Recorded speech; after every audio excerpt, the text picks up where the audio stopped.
Hello friends, welcome back to my YouTube channel Sheri's full of taste and talents. അപ്പോൾ ഇന്നത്തെ വീഡിയോയിൽ ഒരു Pakistani chicken കറിയുടെ റെസിപ്പാണ്.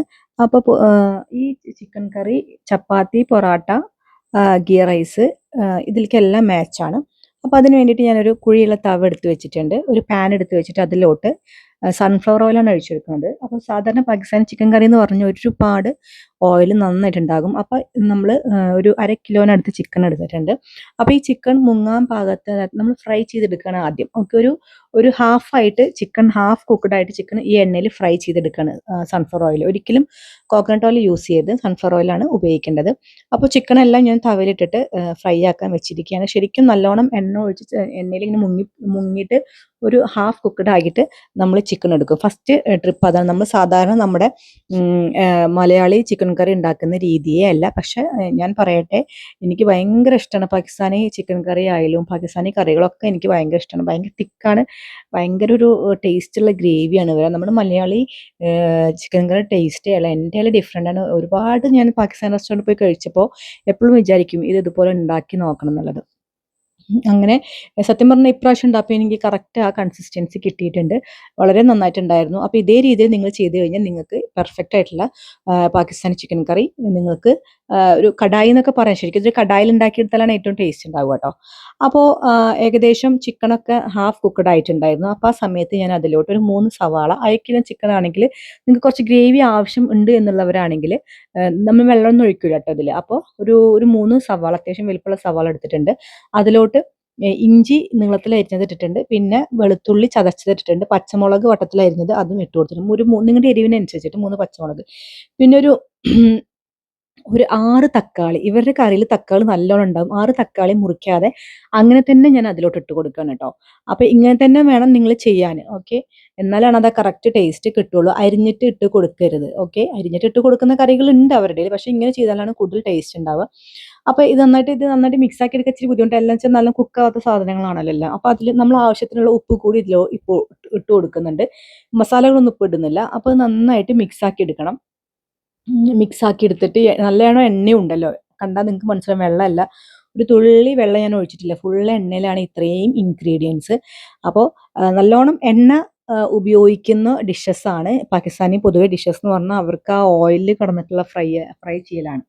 ഓക്കെ, അപ്പോൾ അതാ നന്നായിട്ട് മിക്സ് ആക്കി എടുക്കുക.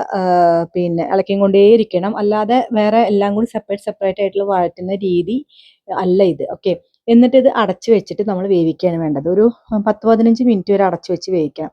അപ്പോൾ അടച്ചു വെച്ച് വേവിച്ചു കഴിഞ്ഞു. അപ്പോൾ നമ്മുടെ തക്കാളിയൊക്കെ ചിക്കൻ്റെ കളറ് മാറി, തക്കാളിയുടെ കളറ് മാറി. അപ്പോൾ ഇതെങ്ങനെയാണ് ഇനി നമ്മൾ എന്ത് ചെയ്യണം എന്നറിയോ? ഇതിൽ നന്നായിട്ട് ഇളക്കിയെടുക്കുക. അപ്പോൾ ഒരു പകുതി നമ്മളിപ്പോൾ ശരിക്കും ഒരു അടച്ചു വെച്ചിട്ട് എണ്ണയിലിട്ടിട്ട് ഉള്ളിയും തക്കാളിയും വേവിച്ചെടുക്കുന്ന രീതിയാണ് ഇപ്പോൾ അത്, അല്ലേ? അപ്പോൾ ഇനി നമ്മൾ ഇതിന് തക്കാളി മാറ്റിയെടുക്കുകയാണ് വേണ്ടത്. ശരിക്കും തക്കാളി അതൊന്ന് മാറ്റിയെടുക്കുക. എല്ലാ തക്കാളിയും അതൊന്ന് നമ്മൾ വെച്ചിട്ട് മാറ്റിയെടുക്കണം. എന്നിട്ട് നമ്മൾ എന്ത് ചെയ്യണം? ഫുൾ തക്കാളി അതൊന്ന് മാറ്റിയെടുക്കുക. അതിൽ വെച്ചിട്ട് തന്നെ കുത്തി ഉടക്കാൻ നിൽക്കരുത്. അപ്പോൾ ചിക്കനൊക്കെ ഉടഞ്ഞു പോകും. എന്നിട്ട് ഈ തക്കാളിയുടെ തൊലിയില്ലേ, ആ തൊലി, ഓരോ തക്കാളിയുടെ തൊലിയും നമ്മൾ കളയണം. ഓക്കെ, അങ്ങനെ ഓരോ തക്കാളി തൊലി കളഞ്ഞെടുക്കുകയാണ് ഞാൻ ചെയ്യുന്നത്. ഇത് മാത്രമാണ് ഇതിൻ്റെ ഒരു ടാസ്ക് എന്ന് പറയാൻ. സാധാരണ പൊതുവെ ഈ കറി ഉണ്ടാക്കുമ്പോൾ, ഇവരെ ചിക്കൻ കറി ഉണ്ടാക്കുമ്പോൾ ഭയങ്കര എളുപ്പാട്ടോ. പക്ഷെ ഇതിൽ ഈ തക്കാളിയുടെ ഒന്ന് കളഞ്ഞിട്ട്, അല്ലെങ്കിൽ നിങ്ങൾക്ക് വേണ്ട ഇത് ഇങ്ങനെ തന്നെയാണ് ഇഷ്ടമല്ലോ, ഒരു തക്കാളി പേസ്റ്റ് ഒക്കെ ഉണ്ടാക്കി വെക്കുന്നവരുണ്ടാവും. വേണ്ട, ഇത് ഇങ്ങനെ തന്നെ ഫ്രഷ് ആയിട്ട് ഉണ്ടാക്കിയെടുക്കുകയാണ് ഇതിൻ്റെ യഥാർത്ഥ രുചി. എന്നിട്ട് നന്നായിട്ട് ആ തക്കാളി നമ്മൾ അത്യാവശ്യം ഉടച്ചെടുക്കണം കേട്ടോ. ഓക്കെ, അതിൻ്റെ മൂക്ക് കളഞ്ഞിട്ട് വേണമെങ്കിൽ ഉടച്ചെടുക്കാം. പക്ഷെ ഞാൻ അതൊന്നും ചെയ്തിട്ടില്ല. ഞാൻ അങ്ങനെ തന്നെ ഇട്ടിട്ട് അത് ഉടച്ചെടുക്കാം. അപ്പോൾ ഏകദേശം തക്കാളിയൊക്കെ നല്ല ഉടഞ്ഞു വന്നിട്ടുണ്ട്, കാണുന്നില്ല നിങ്ങൾ? ഇനി എന്ത് ചെയ്യണം? ഈ തക്കാളി ഞാൻ ഈ ചിക്കനിലോട്ട് ഇട്ട് കൊടുക്കുകയാണ്. ഓക്കെ, അപ്പോൾ നിങ്ങൾക്ക് വേണമെങ്കിൽ ഈ തക്കാളി വേവിച്ച തക്കാളി ചൂടാറി കഴിഞ്ഞ് കഴിഞ്ഞാൽ മിക്സിയിൽ വേണമെങ്കിൽ ഇട്ട് ആക്കിയെടുക്കാം.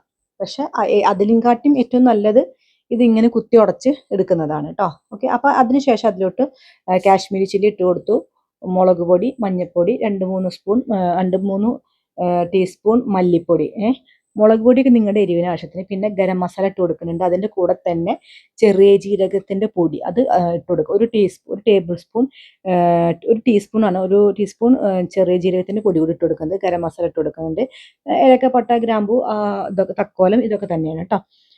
പെരിഞ്ജീരകം ഇതിൽ കുറവാണ്. മെയിൻലി ഇവരുടെ ഡിഷസിൽ ചെറിയ ജീരകമാണ്. എന്നിട്ട് അതിന് ശേഷം ഞാൻ അതിൽ തൈരാണ്, പുളിയില്ലാത്ത നല്ല കട്ടിയുള്ള തൈര് മിക്സിയിലടിച്ചത്. ഓക്കെ, മിക്സിയിലടിച്ചത് അതിൻ്റെ കട്ട കാണാതിരിക്കാൻ വേണ്ടിയിട്ടാണ്. പുളിയില്ലാത്ത തൈര് അതിൽ ഒഴിച്ചു കൊടുത്തിട്ട്, പുളിയുള്ള തൈര് നിങ്ങൾ ഒരിക്കലും ഒഴിക്കരുത്. നിങ്ങൾക്ക് കറിയുടെ ടേസ്റ്റ് എന്താ പറയുക, മൊത്തം മാറിപ്പോകും, ഓവർ പുളിയായി പോകും. നമുക്ക് നാട്ടിൽ കിട്ടുന്ന നാടൻ തൈര് മോരൊക്കെ അല്ല, അതൊന്നും ഒരിക്കലും ഒഴിച്ചു കൊടുക്കരുത്. കട്ടിയുള്ള നല്ല പുളിയില്ലാത്ത തൈര്, ഫ്രഷ് തൈര് ഒഴിച്ചു കൊടുക്കുക കേട്ടോ. എന്നാൽ തന്നെയാണ് കറക്റ്റ് ഇതിൻ്റെയൊക്കെ ടേസ്റ്റ് എന്ന് പറയണത്. ഇതേ രീതിയിൽ തന്നെ, ഇതേ കണക്കിൽ തന്നെ നിങ്ങൾ ഉണ്ടാക്കിയെടുക്കണം. തൈര് എത്ര മസാല ആണ് ആഡ് ആക്കുന്നത് അതിനനുസരിച്ചിട്ട് ആനുപാതികമായിട്ട് തൈര് എഴുതി കൊടുക്കാം. വേണമെങ്കിൽ നിങ്ങൾക്കൊരു ഒരു ഒരു ഗ്ലാസിൻ്റെ പകുതി തൈര് ഒഴിച്ചു കൊടുക്കാം. എന്നിട്ട് അത് അടച്ചു വെച്ച് വേവിക്കുക. തൈര് അടച്ചു വെച്ചിട്ട് ഞാനൊന്ന് വേവിച്ച് കഴിഞ്ഞിട്ടുണ്ട്. അപ്പോൾ അതാ കുറച്ച് വെള്ളം ഉണ്ട് അതിൽ. അതൊക്കെ ഈ വെള്ളമല്ല, ഇത് ഈ കാണുന്നത് മുഴുവൻ, ഒരു തുള്ളി വെള്ളം ഈ നിമിഷം വരെ ഞാൻ ഒഴിച്ചു കൊടുത്തില്ല. കാണുന്നത് മുഴുവൻ ഓയിലാണ്. അപ്പം നല്ല ഓയിലുള്ള ഡിഷാണ്, അത് ആദ്യമേ ഞാൻ പറയുന്നു. ഓക്കെ, പക്ഷെ അപാര ടേസ്റ്റാണ്. വൺ ടൈം നിങ്ങളിത് ഉണ്ടാക്കി കഴിച്ചാൽ നിങ്ങൾ വീണ്ടും വീണ്ടും ഉണ്ടാക്കി കഴിക്കും. അതിനുശേഷം അതിലോട്ട് ഞാൻ ഫ്രഷ് ക്രീമാണ് ഒഴിച്ചു കൊടുക്കുന്നത് കേട്ടോ. ഓക്കെ, ഫ്രഷ് ക്രീം ഒഴിച്ചു കൊടുക്കുന്നുണ്ട്. എന്നിട്ട് നന്നായിട്ട് മിക്സ് ആക്കി എടുക്കുക. അപ്പോൾ ഏകദേശം ഈ ഫ്രഷ് ക്രീം ഒഴിച്ച് കഴിഞ്ഞ് കഴിഞ്ഞാൽ പിന്നെ നമ്മൾ കറി അധികം വേവിക്കേണ്ട, തിളപ്പിക്കേണ്ട കാര്യമില്ല. ഒന്ന് തിള വന്നു കഴിഞ്ഞ് കഴിഞ്ഞാൽ നമുക്ക് തീ ഓഫ് ചെയ്യാവുന്നതാണ്. അപ്പോൾ ഏകദേശം ഇപ്പം നമ്മുടെ കറി ആയിട്ടുണ്ട്. ഇനി ഇതിൻ്റെ ഡെക്കറേഷൻസ് എന്ന് പറയുന്നത്, ഇതിൻ്റെ മുകളിൽ നമ്മൾ എന്താ പറയുക, മല്ലിയില നിങ്ങൾക്ക് അരിഞ്ഞിടാം. പുതിനല്ല, മല്ലിയില. ഓക്കെ, മല്ലിയില കുനുകുനാന്ന് അരിഞ്ഞിടാം. അതിനുശേഷം അതിൻ്റെ മുകളിൽ നീളത്തിൽ ഇഞ്ചി അരിഞ്ഞിടാം. പിന്നെ അതുകൂടെ തന്നെ പച്ചമുളക് അരിഞ്ഞിടാം.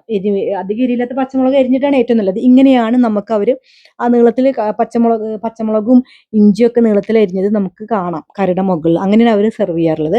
അപ്പോൾ ഇത് ഞാൻ നെയ്ച്ചോറിൻ്റെ കൂടെയാണ് ഇത് ഉണ്ടാക്കിയത്. ആക്ച്വലി ഇത് ചപ്പാത്തി, പൊറോട്ട, റൊട്ടി, നാൻ, ഇതിലൊക്കെ ഭയങ്കര ടേസ്റ്റാണ്. നിങ്ങൾ എന്തായാലും വീട്ടിലുണ്ടാക്കി നോക്കുക. നിങ്ങൾക്ക് എന്തായാലും ഇഷ്ടം, ഉറപ്പായിട്ടും ഇഷ്ടമാവും. Thanks for watching. പുതിയ വീഡിയോ ആയിട്ട് വീണ്ടും വരുന്നതായിരിക്കും.